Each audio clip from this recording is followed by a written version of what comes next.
তোমার আজকে কয়েকটা কথা জিগাবো, সত্য হইলে সত্য বলবা, আর মিথ্যা বললে আল্লাহর কাছে দায়ী থাকবা। কথা কি বুঝতে পারছো? হাতটা দাও।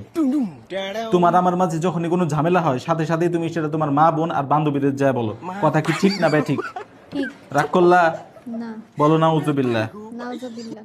তুমি সারাদিন আমার ফ্যামিলি নিয়ে বদনাম করো, আর যখনই আমি তোমার ফ্যামিলি নিয়ে কিছু বলতে যাই, সাথে সাথে তুমি রেগে ওঠো। কথা ঠিক না ঠিক? রাগ করলা? না। বলো আস্তাগফিরুল্লাহ। আস্তাগফিরুল্লাহ। তোমার হাতে একটু টাকা আসলেই সাথে সাথে ওই টাকা দিয়ে তুমি কি কি অর্ডার করবে ওইটা লিস্ট বানানো শুরু করে দাও। কথা ঠিক না ঠিক? ঠিক। রাগ করলা? না। তোমার আলমারিতে অহরহ কাপড় থাকা সত্ত্বেও তুমি দিন রাত কাপড়ের লাইভ দেখো, আর সেগুলোর স্ক্রিনশট নিয়ে ফোনে রেখে দাও। কথা ঠিক না ঠিক? ঠিক। রাগ করলা? না।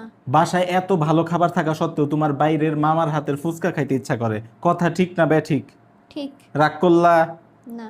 প্রতিদিন সকালে আমি জামাই হয়ে ঘুম থেকে আগে উঠি, আর তুমি 10টা পর্যন্ত নাক ডেকে ঘুম পাইরে দেরি করে রান্না করো, ফলে আমার মাথাটা গরম হয়ে যায়। কথা ঠিক না ঠিক? ঠিক।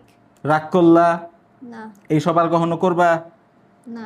এখন তোমার মন বলতেছে আজকের পর থেকে তুমি এইসব বাদ দিয়ে একদম ভালো মানুষ হয়ে যাবা। কথা ঠিক না ঠিক? ঠিক।